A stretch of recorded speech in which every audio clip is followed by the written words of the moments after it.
ভিডিওর মেইন টপিকে যাওয়ার আগে আমি আপনাদেরকে গত ভিডিওর একটা জিনিসকে আরেকটু বেটার ওয়েতে বুঝিয়ে দিতে চাই। গত ভিডিওটা না দেখে থাকলে অবশ্যই দেখে আসবেন। এবং গত ভিডিওতে আমি এখানে একটা কাস্টম ক্লাসকে তৈরি করছিলাম, যেটার মাধ্যমে আমি প্যাসেঞ্জার ক্লাসের সাপেক্ষে আমাদের এইজটাকে ফিল করতেছিলাম। এবং তখন আমি কলামস থেকে এইজ এবং পি ক্লাস কলামটাকে বের করে নিতেছিলাম আই লক প্রপার্টির মাধ্যমে।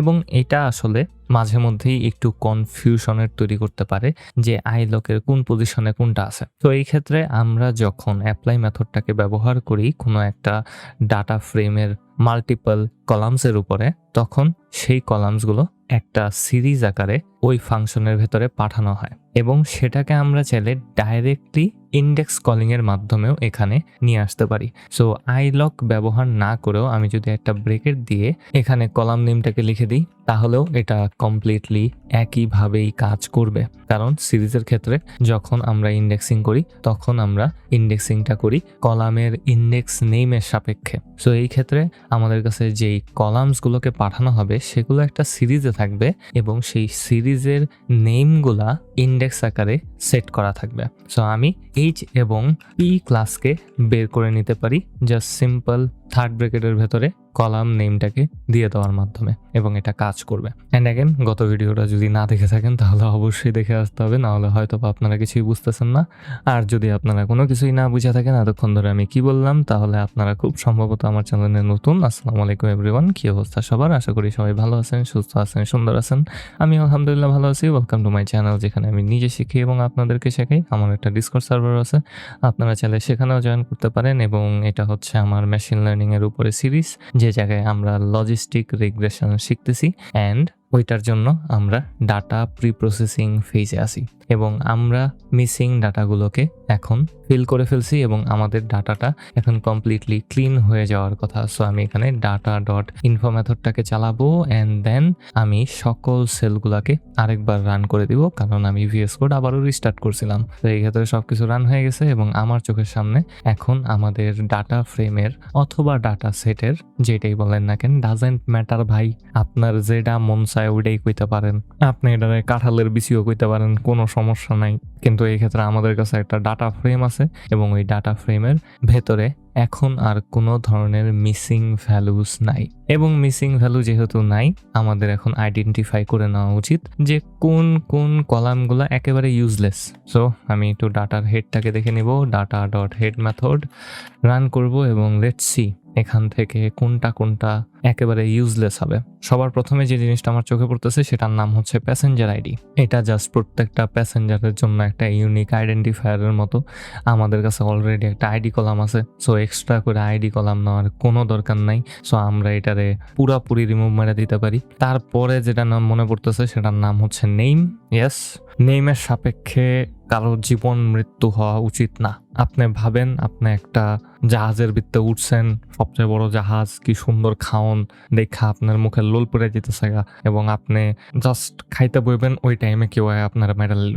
মরার আগে আপনি জিজ্ঞাসলেন যে ভাই মারলেন কে লেগা, কারণ তোর নাম রফিক এর লেগা, and you are like what. So নেমের সাপেক্ষে আসলে আমাদের টার্গেট কলামের কোনো ধরনের চেঞ্জেস অথবা ইফেক্টস পড়ার কথা না। সো আমরা নেমটাকে ওইখান থেকে সরা দিতে পারি। অ্যান্ড আরেকটা ফিচার আছে যেটার নাম হচ্ছে টিকেট। টিকেটও হচ্ছে ইউনিক আইডেন্টিফায়ার। প্রত্যেক পার্সনের জন্যই আলাদা আলাদা একটা টিকেট বরাদ্দ করা হয়েছে এবং প্রত্যেকটা টিকেটের নাম্বারই ডিফারেন্ট হবে।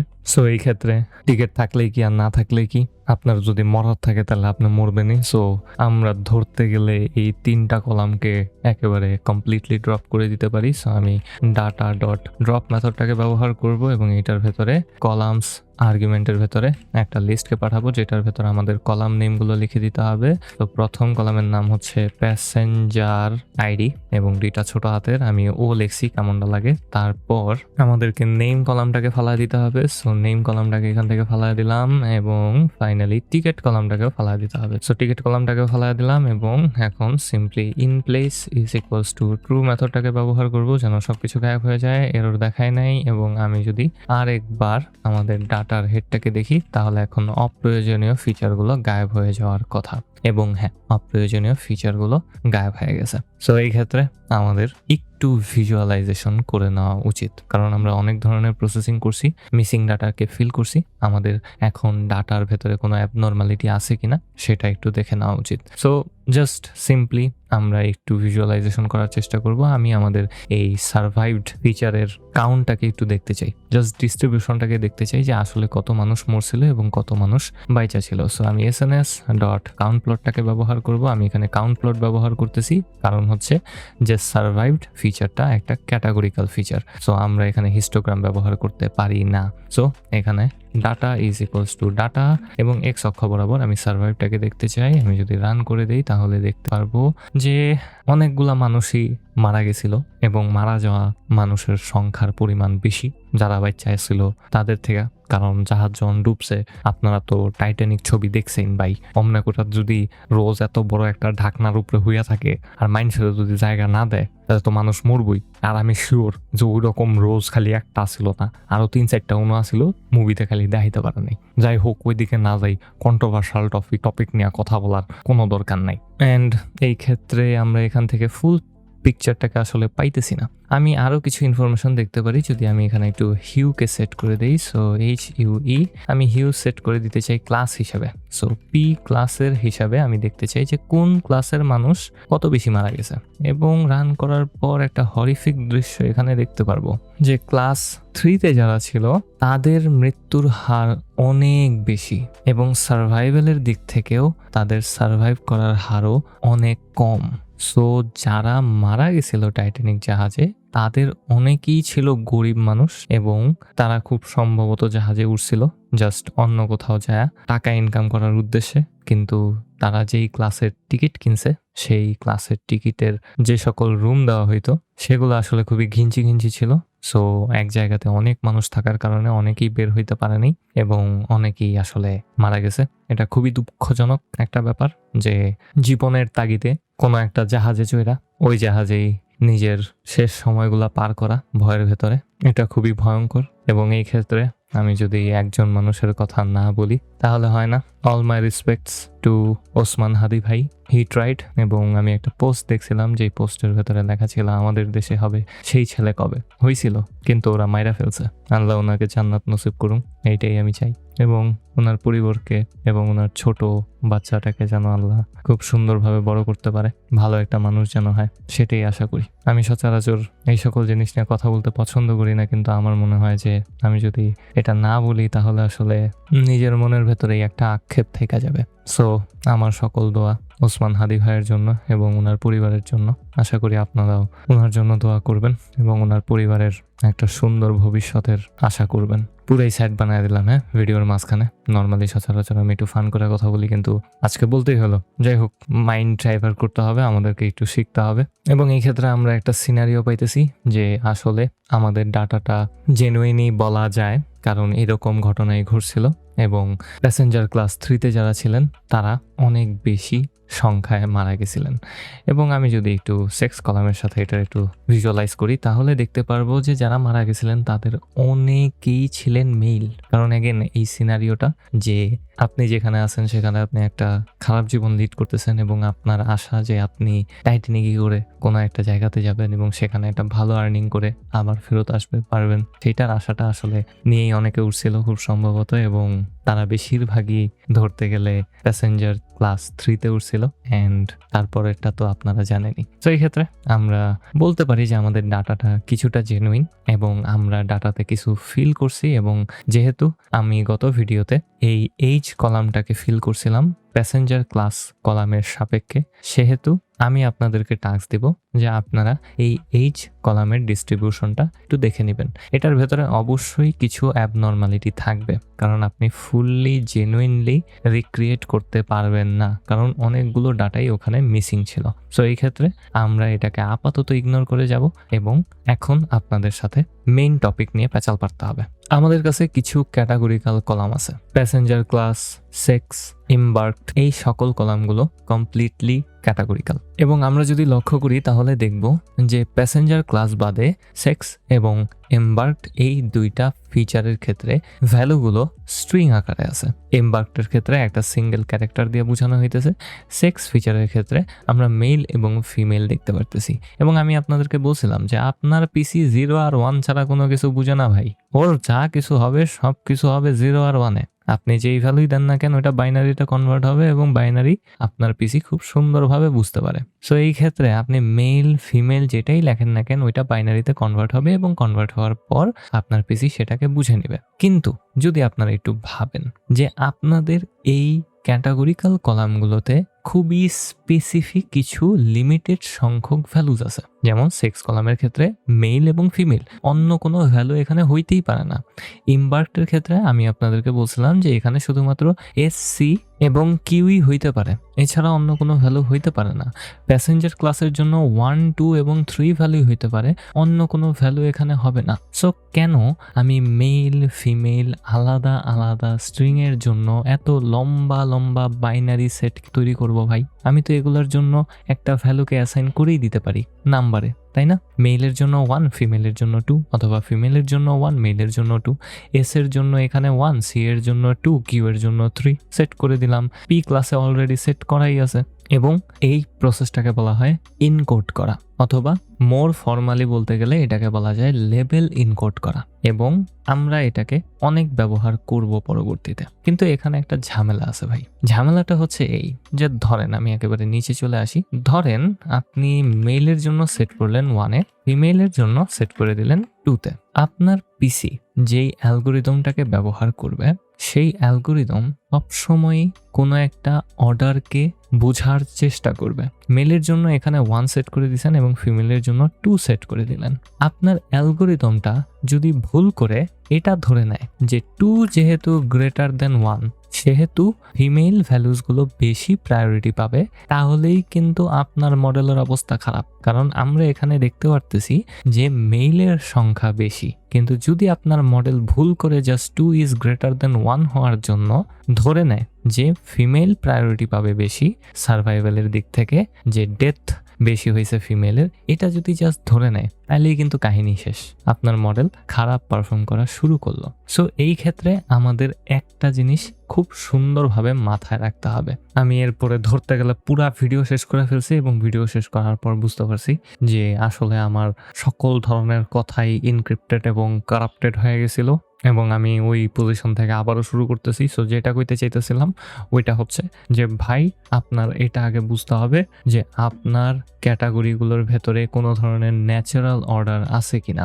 যেমন আমি যদি মেল এবং ফিমেলের জন্য জাস্ট ভ্যালুগুলোকে চেঞ্জ করে দিই, এটা কি কোনো ধরনের ম্যাটার করবে?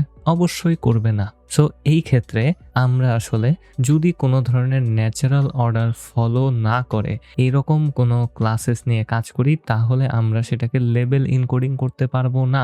আমরা সেগুলোকে এরকম ভ্যালু দ্বারা লেবেল দিব না, আমরা অন্য আরেকটা প্রসেসে যাব এবং সেটার নাম হচ্ছে ওয়ান হট এনকোডিং। এবং কি সুন্দর আমি এই জায়গায় ওয়ান হট এনকোডিং বুঝাইছিলাম, আবারও আমার এই জিনিসগুলা করতে হইতেছে, কেমনটা লাগে। আল্লাহ উঠালো, আল্লাহ উঠালো আমার না রে, আমার পিসের মধ্যে থাকা ওবিও স্টুডিওটা উঠালো। এমন গ্লিচ করলে হয়, সবকিছু আবার মুছা দিতে হবে আমার।